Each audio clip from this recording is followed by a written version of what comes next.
Chairman of Babergh District Council, and I'll be chairing this meeting this evening. Can I first remind you all of some domestic arrangements? Toilets are situated outside the meeting room, opposite the stairs. Cold water is available in the breakout area, also outside the meeting room. If the fire alarm should sound, please leave the meeting room by following the fire exit signs and meet on the Ipswich Town Football Club training pitch. Do not re-enter the building until you are told it is safe to so do. Please switch off all mobile phones or turn them to silent. Now then, I'd like to remind everyone that this meeting will be broadcast live to the internet and will be capable of repeated viewing. The whole of the meeting will be filmed, except where there are confidential or exempt items. If you make a representation to the meeting, you will be deemed by the council to have consented to being filmed. By entering this meeting, you are also consenting to being filmed by the council and to the possible use of those images and sound recordings for webcasting and/or training purposes. The council, members of the public and the press may record, film, photograph or broadcast this meeting when the public and the press are not lawfully excluded.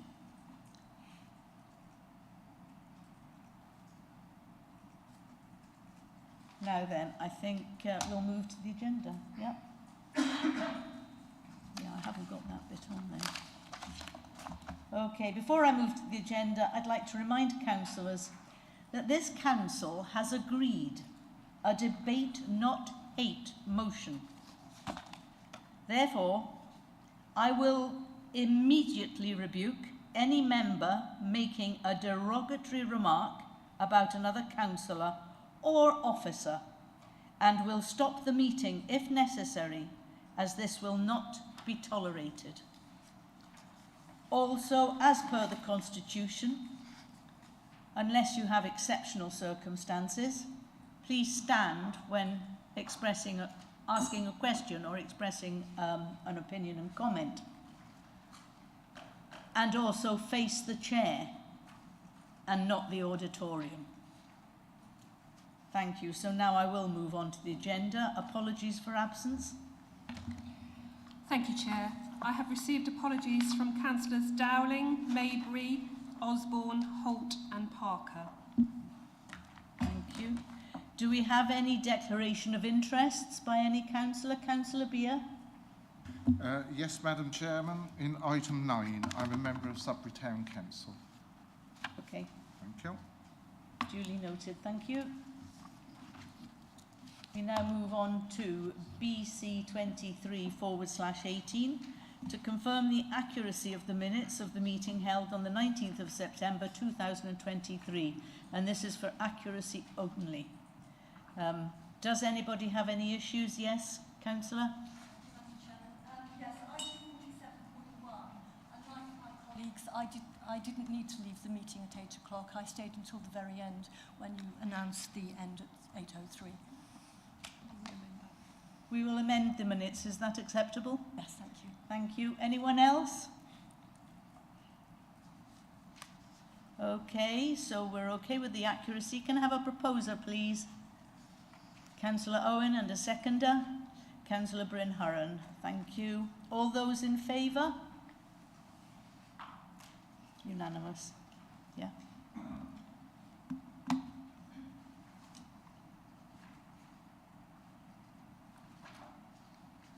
Now, I'll now move on to, I'm referring you to paper BC/23/19.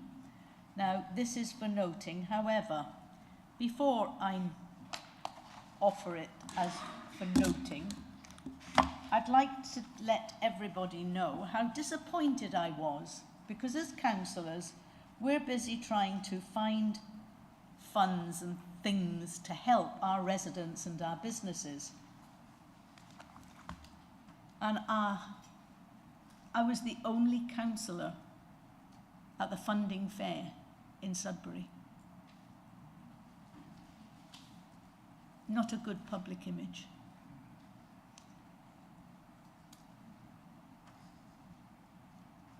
Now, I'd also like to take this opportunity to thank IFTI for all the support that you've given me, because he has given me a lot of support and a lot of help. And I don't know if anybody knows, or everybody does know, but IFTI is retiring at the end of next week. Yes? So we all wish you well in your retirement. Yes? Vote of thanks.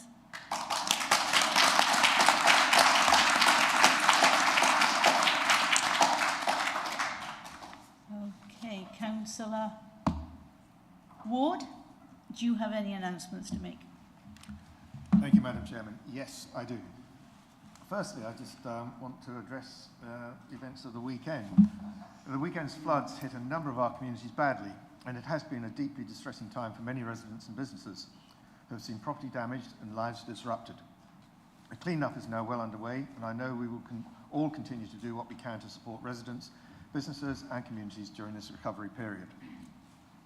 Additional council staff have been deployed in the worst affected areas to assist with the clean-up, areas like Hadley, Long Melford and parts of the Dedham Vale.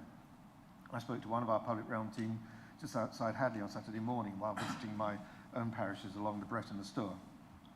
I want to say a huge thank you to everyone who was out there for our communities at the weekend, to our emergency services, to the council staff who have worked tirelessly, to our town and parish councils who did such a great job, to the local volunteers who helped their neighbours, family and friends, and to you, our councillors, and I know many of you have been doing outstanding work identifying issues in your communities during the most critical times and taking action.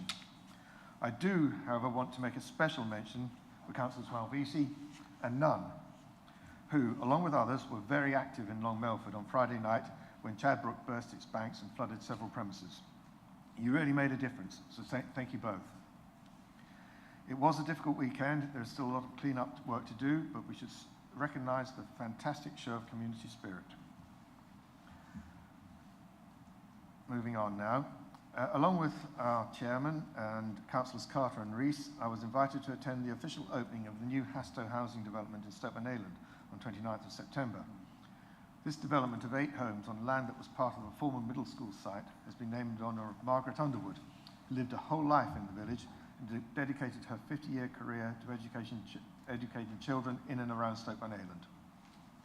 The houses have been built to Hastow's new build standard, and we could all see that this has delivered high quality and energy efficient homes for those with connections to the village. The Befriending Scheme is a charity based in Sudbury that supports people with learning disabilities and mild mental health conditions. It provides friendship and learning opportunities and runs a community farm called the Red Rose Community Farm that moved earlier this year from Assington to a new, bigger site in Lindsay Tye. Babergh provided £100,000 of SIL funding, approved by Cabinet last November, to help with this, and I was delighted to be invited to their open afternoon on the 30th of September. They have achieved a huge amount in less than a year to get the farm up and running with workshops, a cafe, polytunnels, and accommodation for a range of animals.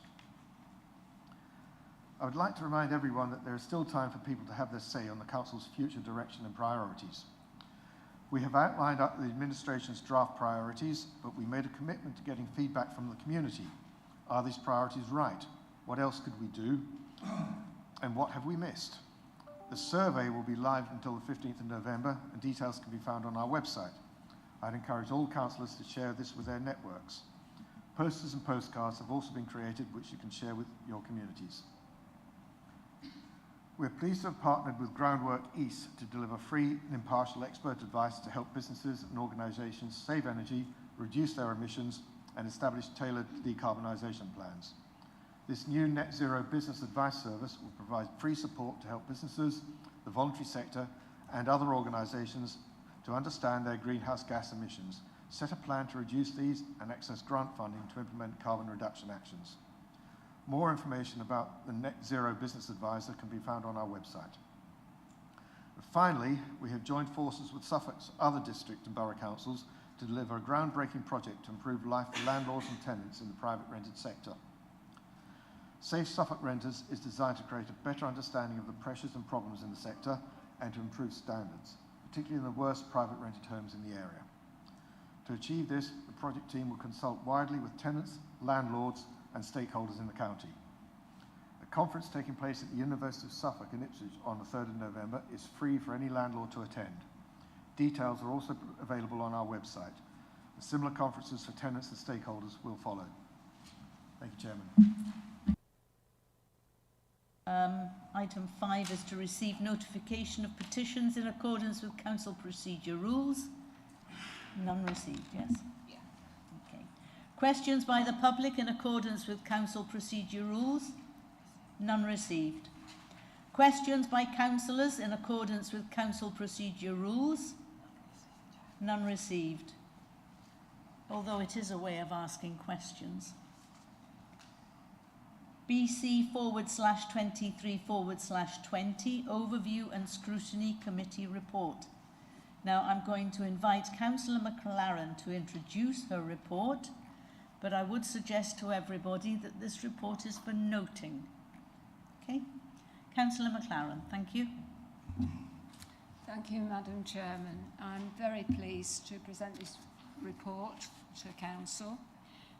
It's pretty comprehensive. We are producing overview and scrutiny reports every quarter now instead of annually. And I think it's pretty explanatory, but I'm happy to take any questions from any members. Thank you, Chair.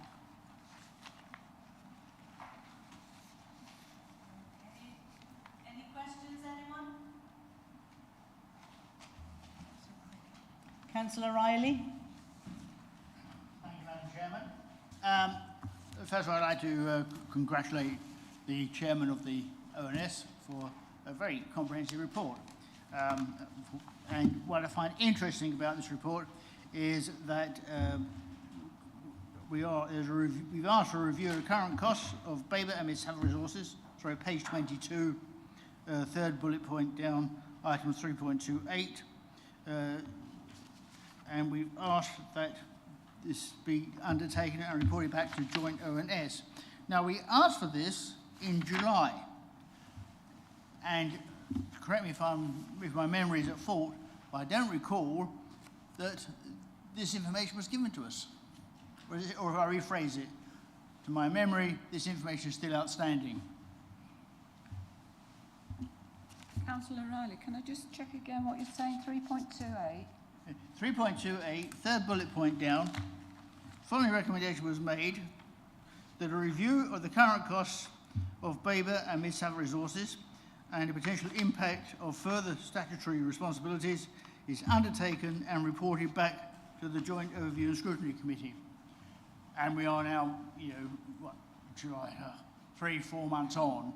I don't recall receiving this information, and since we're here, whether you have any idea when we might do so, and it's quite possible that other people might have an idea of when this information will come forward. Right. Well, obviously this is the report on the annual levels of activity by the Community Safety Partnership. So what I can promise you, I will go back to our support, democratic support, and I will find out for you when we expect that. But usually the reports don't for this particular committee, don't come back all that quickly. That's all I can assure you. But I am happy on your behalf to request an answer to your question.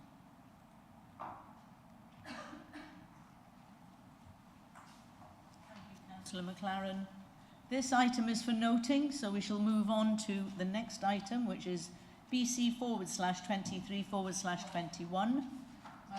Councillor Riley. Excuse me, Madam Chairman. I know it's for noting, but it gives us an opportunity to ask the Chair of ONS and, also the members of ONS to... Might I suggest that you could have written these questions down and used the question agenda item earlier on?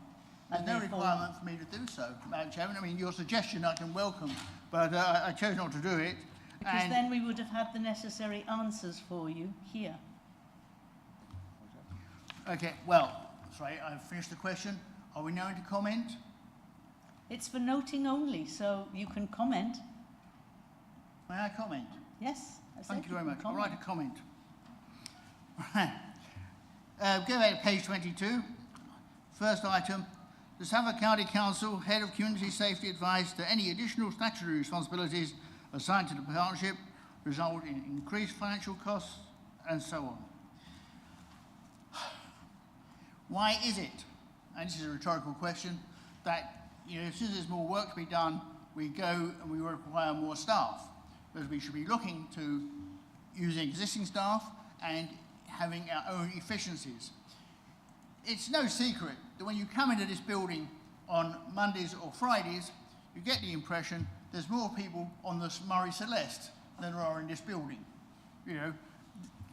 And your point is? And my point is, we don't need additional staff. We need we need greater productivity.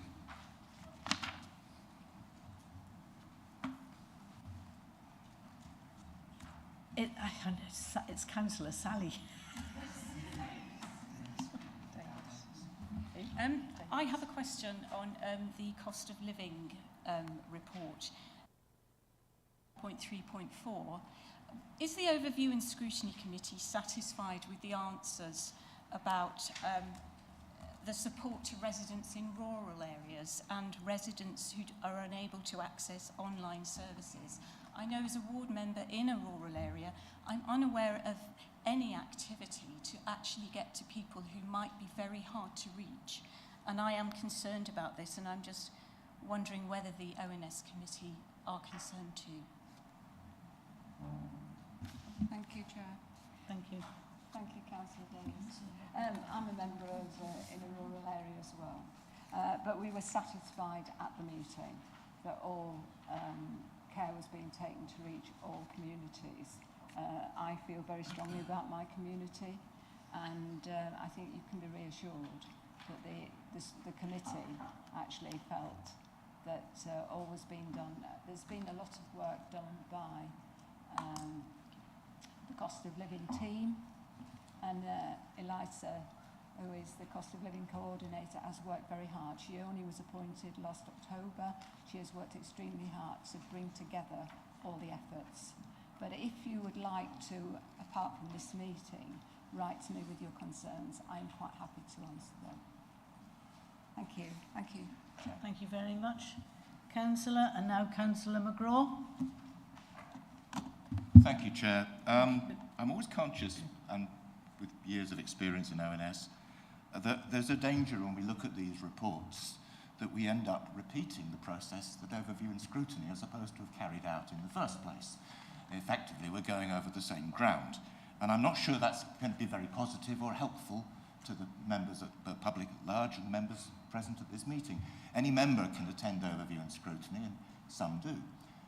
Some members here are members of Overview and Scrutiny, but they always have the option to raise these points during that meeting. And the summary you see before you here is a summary of what those members of Overview and Scrutiny and others present said at the time. It's a statement of what was done. If you want to do it again, I suggest you go along to the next one. Councillor. Councillor Riley, you do know that the number of questions you're allowed, that you get to ask, is in my gift. Thank you. So enjoy it while it lasts. I hope I make it should be entertaining and worthwhile. So what's not here is, because it was deferred, that we asked for an update on the Corks Lane development. And my joke for the night is, of course, that we understand it's underwater at the moment, the project. No? Okay. Anyway, but I'm told, well, ONS is not the appropriate body to bring an update on this matter at this moment in time. If ONS, particularly the S, is not the appropriate body, what is? What is that we want public information, we want information to be shared with all the councillors as to what's going on, and we're told, no, you can't do it. That's me a comment. We've also asked for the metrics on staffing, and so we can look at productivity. I'm confused here because this is a report on the work that ONS have just completed. It's not setting them the agenda for their future deliberations. So if you want them to consider your deliberations with regard to items that they will be scrutinising, then I would suggest that you write the questions down and you give them the opportunity of gathering the facts for you. Thank you, Madam Chairman. Corks Lane has been on the agenda, I think, 3 times in the last 3 months. So we're not getting anywhere with it because we're told it's not an appropriate venue. I'm only sharing this with you so you all know what ONS is up to and what problems it faces. Yeah. Councillor McLaren. Thank you, Madam Chairman. Councillor Riley, you are a member of Overview and Scrutiny Committee. You have repeatedly asked for Corks Lane. Just prior to this meeting, you're being very disingenuous. Just prior to this meeting, I explained to you when you left the Overview and Scrutiny meeting yesterday without giving anybody any reason why you were going. You were not present when I brought up the subject of Corks Lane with the monitoring officer and our Democratic Services officer. The other thing is that you are a member of Babergh Growth, a director. You know more about Corks Lane than all of us put together.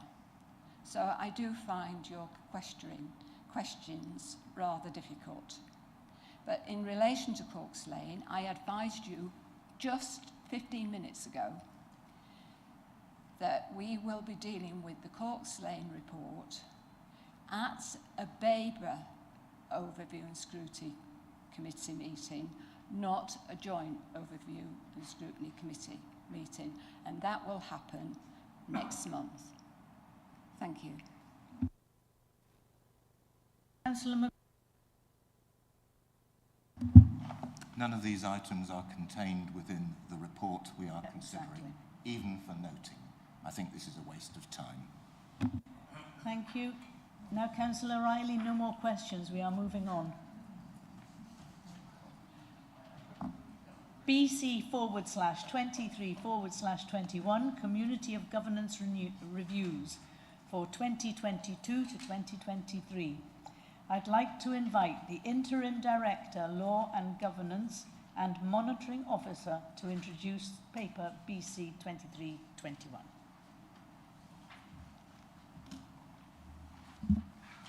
Thank you, Chair. Through you, Chair. You're welcome. So the Community Governance Review for Babergh began in March 2022. That was stage 1. In January of 2023, various decisions were made with regards to certain parishes and numbers of councillors, etc. So that was stage 1. Sudbury Town Council was the only one that moved on to stage 2, and the reason for it not a decision being made at that point was that Sudbury Town Council were requesting amalgamations of wards, which meant that there would be boundary, electoral boundary, ward boundary, electoral boundary and county boundary changes. That means that you've got to go to wider consultation and you've got to get the consent for the Boundary Commission for England. So what happened was in the middle of this year, a request was made for councillors, district councillors, county councillors, the local MP, as well as Sudbury Town Council to say and enlarge on any representations that they had. At that point, the decision was made by Sudbury Town Council to not proceed with the amalgamation of the wards, but with the number of councillors that they wanted in certain wards. So in Sudbury South West, there were, Sudbury South Sudbury South. Sudbury South. In Sudbury South, there were 3 councillors, and the request had been to reduce that number down to 2. And in Sudbury South Southwest, that's right, Sudbury South Southwest, there were 2 councillors, and the request was to increase that number to 3. Now, what that meant was no overall change in the number of councillors, still 16 councillors at Sudbury Town Council, but there would be a change in the number of councillors in each of those particular areas. Now, what that meant is that if that's the decision, what that means is that one councillor needs to stand down, and there needs to be a re-election for that other one to go. That's how it works, unfortunately. So Sudbury Town Council then mooted that actually, why don't we do this in 2027? So those are the recommendations that are before you. They are draft recommendations, that they're not going out to further consultation. There is no need to go to further consultation. They are what they are, and that's the recommendation put before you today. And if there are any questions, with Chair's indulgence, I'm happy to answer. Before we have questions, can I have a proposer and a seconder, please? Rush. Councillor McCraw. I'm happy Councillor to propose, Busby. Chair. Thank you. Now then, who has a question? Councillor McCraw, do you have one? And then Councillor Register. Yeah, Councillor Busby seconded. Yes, I do have a question. Would Sudbury Town Council not have the option to co-opt a member who stood down for the other ward, in which case no election would be necessary and they wouldn't be required to wait until 2027? I only ask because that is normal practice within parish councils who have a vacancy, and in this case they'd be creating a vacancy and they would have the option to fulfil that, particularly when there are 16 members in total. Okay. Yes, there would be that option, but the other side of that is that you still need a councillor to step down. Okay. Councillor Register. Yeah, I read and understand and support this recommendation. What I fail to understand is why there was no change to 3 other Sudbury Town Council wards, Hawkins Road, Elman Hillside and St Leonard's, all of which have small numbers of, return 1 councillor, but for very small numbers of electors on the vote on the electoral roll. Would this be achieved by what Ifty mentioned about amalgamating wards? And why hasn't it happened? Why wasn't it considered? Yeah, thanks. Thank you, Chair. They weren't part of the submissions. The original submissions were to amalgamate the wards, and as I said, that would have meant changing a 3 small wards into 1 larger ward, but it would have meant a change to the county boundary, the ward boundary, and the necessary electoral arrangements. So the request was, let's not proceed with that. We can do that later. Okay. Councillor Beer. Sorry, Madam Chairman, just a comment that the officer just made. I represent Hillside and Elm Road, and you said this may happen later. Hopefully that ward will remain as it is, as an important ward. It's, I think, the largest of the 3, and I represent it, so I do have an interest. Thank you. Perhaps I should clarify what I meant by later. That's the decision for Sudbury Town Council to make it a future governance review. They may do. They may do or may not. Yes, you made it sound like they would. That's all thank you. Okay. Do we need to enter into debate? Because I think we've had a bit of a debate. If councillors wish to, you can ask. Councillors, do you want to move forward to a straight vote, or do you want to debate it? Straight vote. Thank you very much. Thank you, Chair. That vote is now opening for councillors to cast their vote.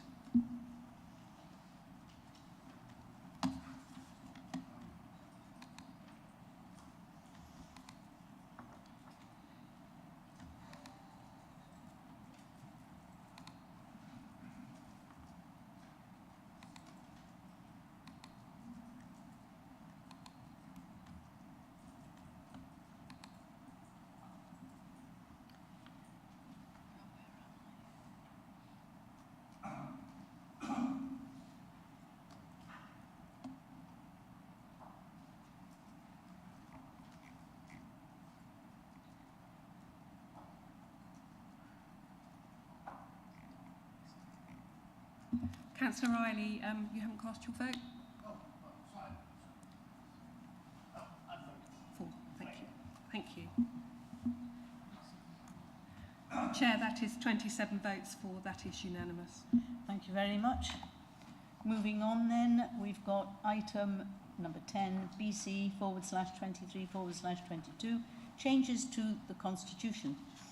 Again, I would like to invite the Interim Director, Law and Governance Monitoring Officer to introduce the paper.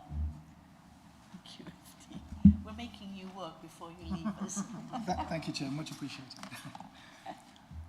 There are the schedule of amendments to the Constitution. They were reasonably light touch. The idea behind most of those amendments was to have more equality language and inclusive language within the Constitution. So a lot of the changes were in relation to that. Also, there were certain bits in the Constitution where the links weren't working, so they're all being corrected and they're all being sorted out. So there are so when you're in the Constitution itself and you want to get to a certain part of it with the link, they all will be working shortly. The other changes were in regard to the Chair of Overview and Scrutiny and the clarification with regards to the licensing subcommittee and the substitutions on those particular committees. One part of the Constitution said you could do it, the other part said you couldn't. So we've clarified that you cannot substitute on licensing or the licensing subcommittee. And then the other change was the contract standing orders.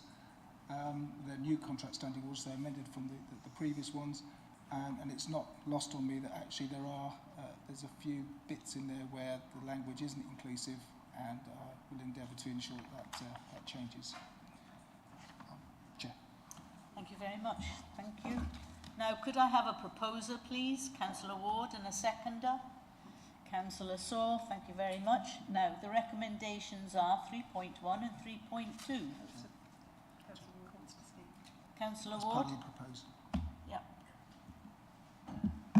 Thank you, Chairman. Yes, I would like to propose this paper, but with one minor amendment, actually, and that is that paragraph 4.2 I know we debated this in the Constitution Working Group, but I've since had discussions with my colleagues, and we feel we want to take it back to the original proposal that the Constitutional Working Group started to debate. So in the first sentence of paragraph 4.2, I wish to remove the word full, and then only retain the first sentence and remove the rest of that paragraph, so that 4.2 will now read that the Overview and Scrutiny Committee Chair is not appointed from the administration group unless there is a coalition administration or standing in for the chair. Keep it just at that single sentence. Thank you, Chairman. Councillor Saw, do you accept Councillor Ward's suggestion?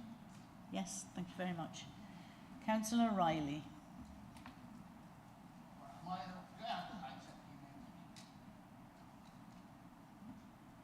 Your question. Oh, my question. Yes, please. My question is on standing orders, contract standing orders. I noticed that contract standing orders do not include, and the answer is why not, the question is why not, any provision or obligation on the council's part to inspect the contractor's work and hold the contractors to account. The reason I say this is because when we were at ONS and we were looking at the homes and housing strategy for the current year and for the year to come, we were told that next year we would deliver quality repairs, yes, planned work service, Can you yes. remain standing, please, sir? Sorry, by holding Thank you. our contractors to account.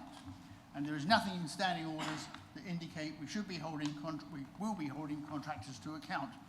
When I talked about this privately with one of the officers, I was told the reason why it's on next year's ambition and not this year's is a question of resources. In my previous existence here, I was told that we had ambitions to scrutinise and check 1 in 3 contractors' works. And I was told that in actuality, they did 1 in 6. I was not given any proportion of what is being scrutinised. And so I would like the contract standing orders at some point to make mention that the contracts are to be scrutinised. So perhaps someone can tell me why the scrutinisation of contracts is not in the list. The Chief Executive will answer for you. Thank you, Chair. And I'll defer to other colleagues who may tell me that I'm wrong, but I think it is in the list. So 13.1, 13.2, 13.3 on pages, can't read the text, I think it's 56. Sorry. Expressly. Contract management. Sorry. Yep. Yep. 13.1, 14.2, 13.3, page 56.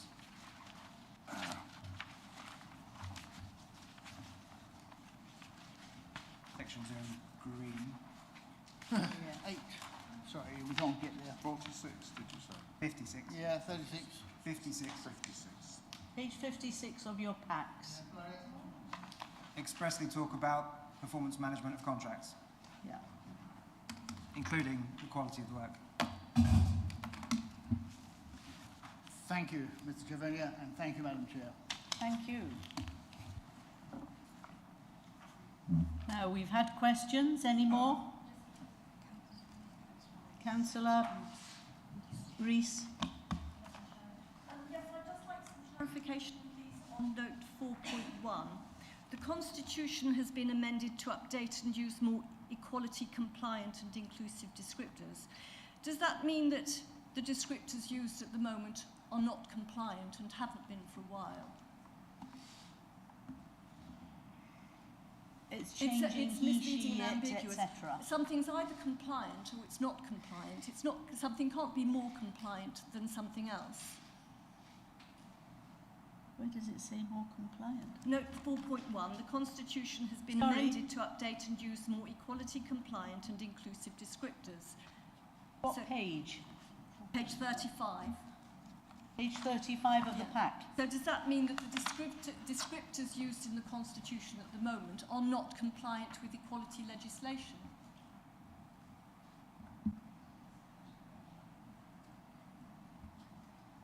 .1 says to amend, has been amended to update. Key information, page 35, point 4.1, the Constitution has been amended to update and use more equality compliant and inclusive descriptors. The other changes, if adopted, are, and then it's 4.2, which we've just looked at, Councillor Ward has just amended. So is it the case that the descriptors used in the Constitution at the moment that you want it's proposed to have amendments in the appendix, is it the case that they are not at the moment compliant with equality legislation? Yeah, 50. Thank you, Chair, through you. Unfortunate use of the word more. It's all about when it was brought up. The idea was that more inclusivity, using language that had a more equality aspect to it. It's not that it's not compliant with the Equality Act. It is. There's no question about the wording in place. Is it compliant with the Equality Act? What it is. But the idea was to have more, and I've used the word again, more. I wrote that bit of the report, so as I put it in, it was really, you could do away with the word more. It is compliant. It was compliant. It is more compliant now. May I come back, Councillor Madam Rees? Chairman? Thank you. Yes, in which case, why do we need to change any? If it's compliant already, we don't need any changes that are just essentially becoming more aligned with the fashionable ideology of the moment. Councillor McCraw, and then the Chief Exec, and then Councillor Horan. I think we're missing the point here, if you don't mind my saying so, Chair. We've got he or she currently in the Constitution. We have chairman or chairwoman. Yep. We're changing he, she to they or their. Basically, they covers it all. He, she is another way of saying the same thing. And fundamentally, arguing about which is more PC or which isn't, everybody understands what they means. He, she is clumsy. They is simpler. I have no problems with any of this, and fussing about it, frankly, seems beyond the point. Thank you. Chief Executive, no? Councillor Hurren, and then I'll come back to you, Councillor Rees. Yes, thank you, Chair. Just for point of clarity, 5.1 on page 51, liquidated damages. I've been trying to figure this out all week, but I haven't slept at all. What does it actually mean, liquidated damages?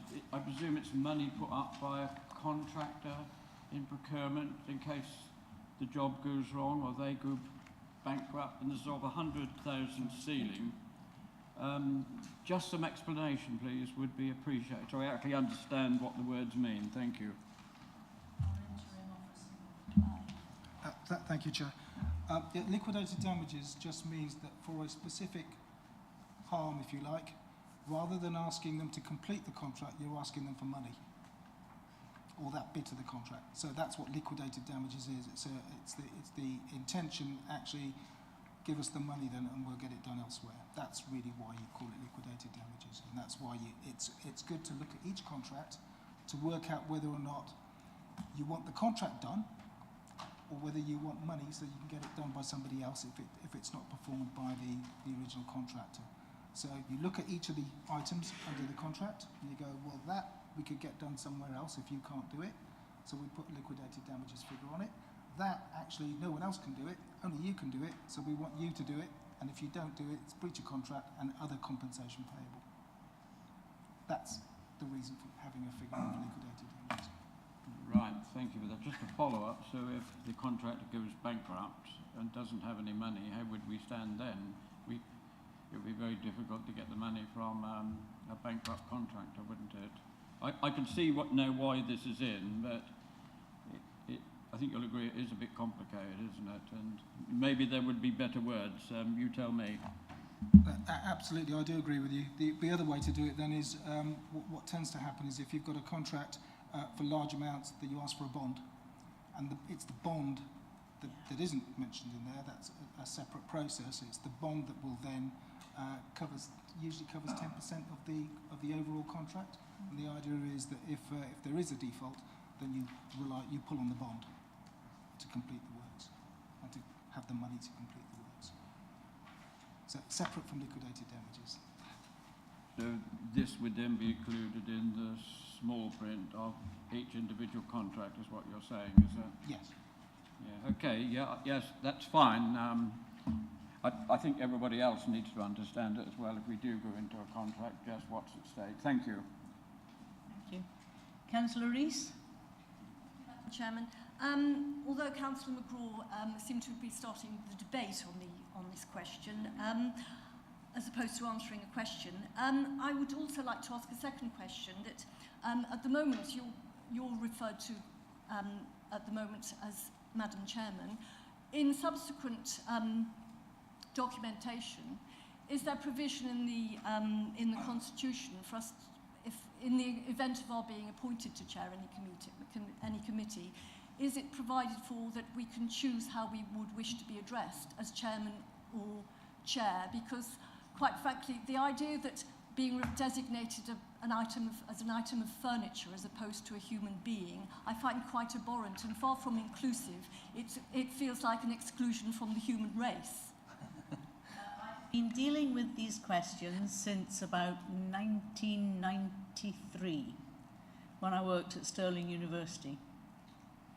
And we had academics that didn't like the word chairman, but they accepted the word woman and they accepted the word person, where the last syllable is the male.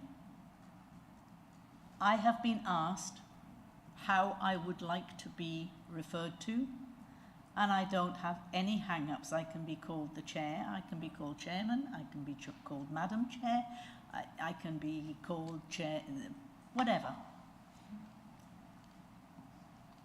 It just doesn't bother me because I know who I am and I know where I've come from and I know what I'm doing.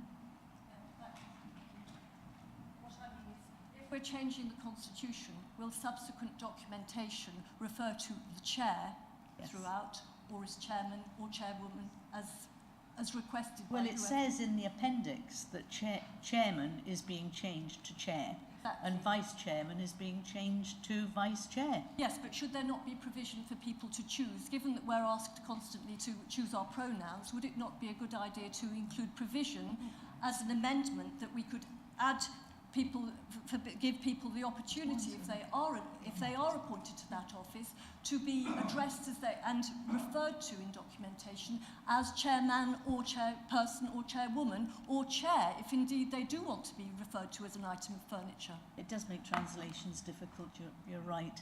Councillor Beer. Well, Madam Chairman, could you just clarify for me? I always refer to a lady in charge of the council as Madam Chairman, and my planning chairman, I refer to him as Mr. Chairman.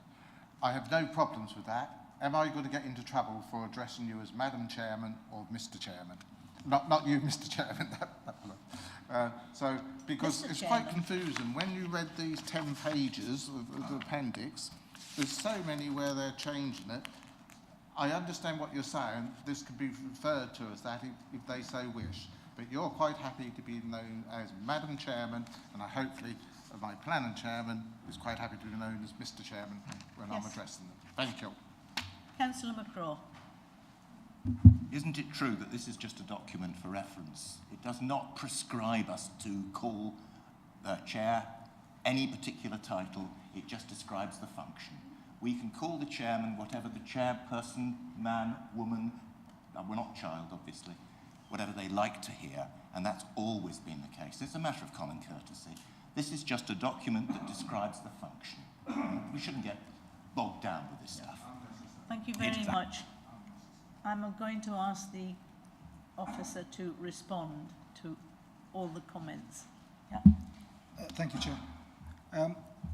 The wording in the Constitution doesn't preclude chair from saying I would like to be referred to as a chairperson, a chairman, or a chairwoman. That's just common courtesy in terms of it. It's just that the paperwork and the intention behind this was to make the Constitution, just think about it a little bit, to make the Constitution, I'm going to use that phrase again, but I perhaps shouldn't, more compliant. Not that it wasn't in the first place, but to just have that thought process. So it's just to think. So what is it as an authority that you're saying when you make a change to the Constitution to make the words equalitative? You're saying, well, that's how we want to proceed in the future. Now that, you still need to accord a chair, Madam Chair, Mr. Chair, the appropriate respect, and for any chair of any committee. But it's just words in the Constitution, but the intention behind it is a bit more than just words. As I say, at the end of the day, there's nothing in the Constitution that prevents you from referring, as Councillor McGraw said, referring to the chair in the fashion that they would appreciate being referred to. Thank you. Thank you. Can we now move on? Oh, Councillor Jameson, I didn't see your hand hiding there. On a different subject, on the standard procurement scheme of delegation, could I ask why bids of up to 150k are not put out for tender?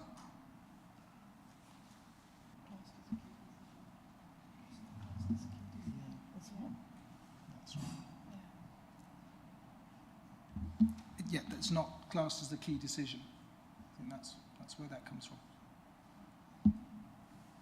Oh, right. Okay. Everybody happy? Can we move to the vote? Yes, Madam Chair. Thank you very much, Councillor Beer. Okay. I'll now ask the Corporate Manager for Governance to take us to the vote. Chair, that vote has been changed to reflect the amendment that Councillor Ward tabled at the start, and that vote is now in progress. Okay.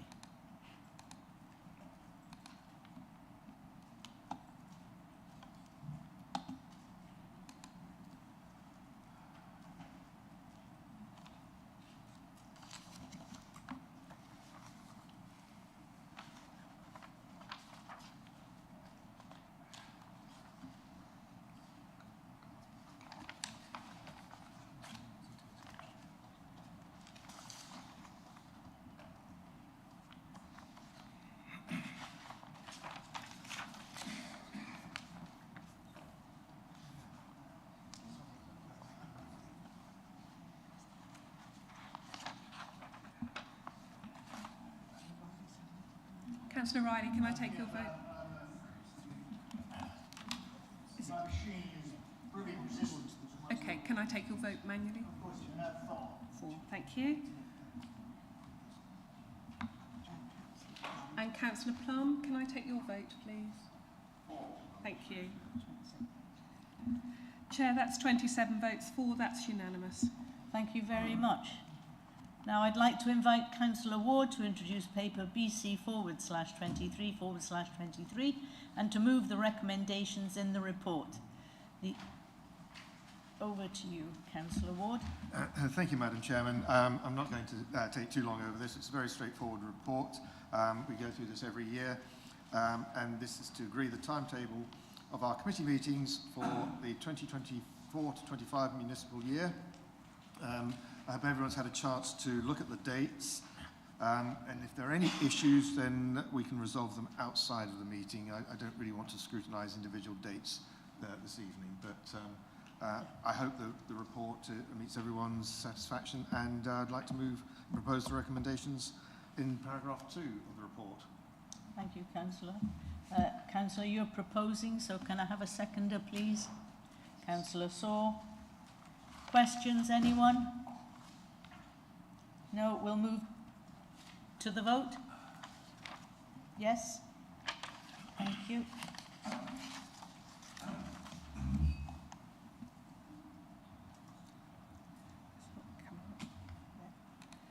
Chair, it's now showing in blue. Can I take your vote, Councillor Ford? Thank you. It is, sorry. Yeah, it is now. It's a bit slow.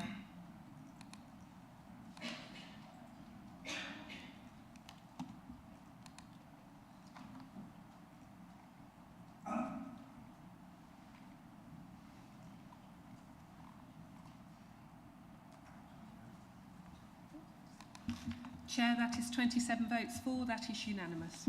Thank you very much. I'll now invite the Chief Executive to introduce paper BC/23/24.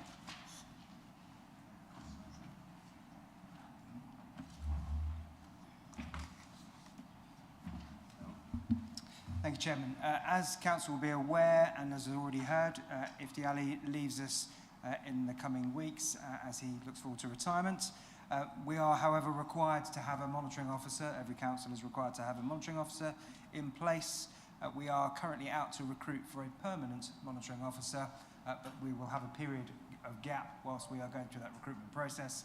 And so the paper before you proposes to appoint Jan Robinson, who you will have seen swiftly left the room, to appoint Jan Robinson as the interim monitoring officer pending that permanent appointment.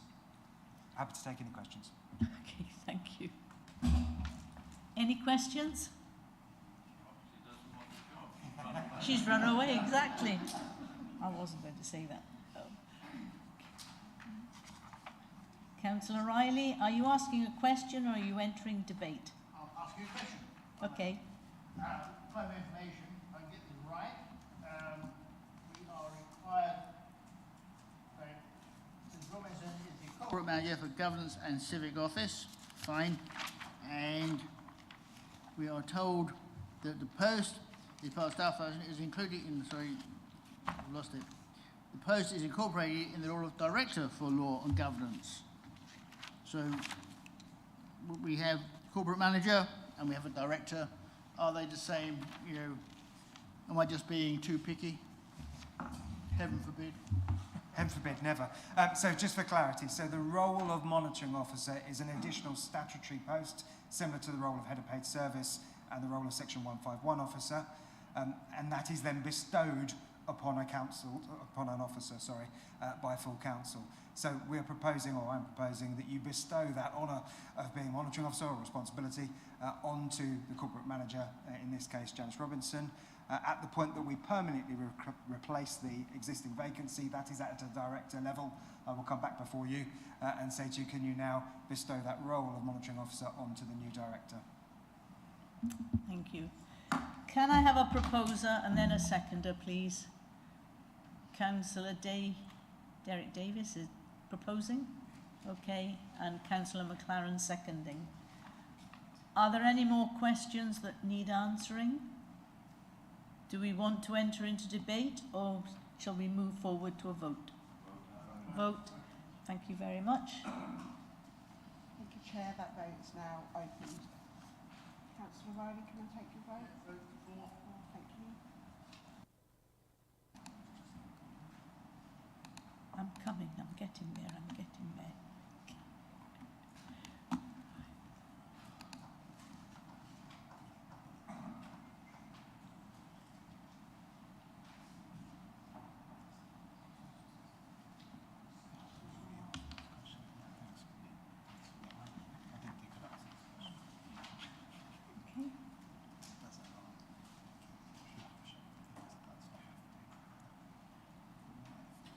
Councillor Sora, are you having a problem? Your vote hasn't come through yet.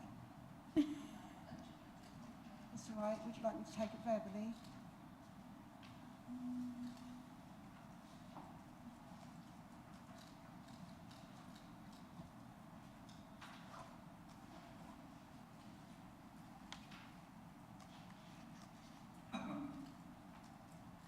Thank you, Chair. That's 27 votes for. That's unanimous. Thank you very much. Thank you very much, councillors. I think Henriette's gone to see whether she can find our interim manager of governance. Yeah. Yeah.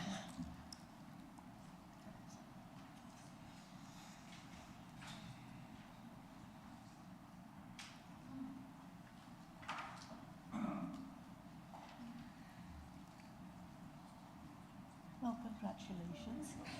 Commiserations. Well, that's what the councillors thought when they saw you bolt for the door. Okay. We now consider councillor appointments. Now I'll ask the leader of the council. Councillor Ward, do you have any changes? Yes, Madam Chairman, just one.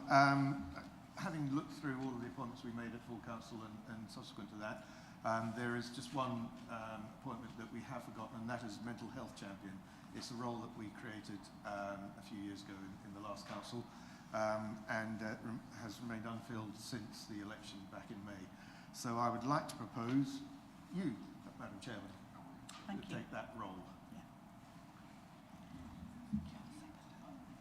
Do you have a seconder?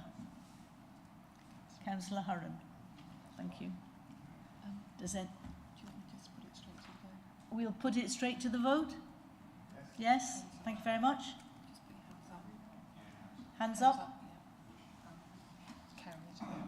Okay. Motions on notice? We haven't received any.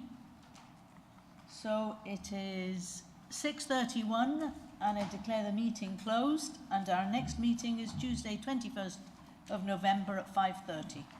Thank you very much, everyone. Wasn't quite 45 minutes, but nearly there.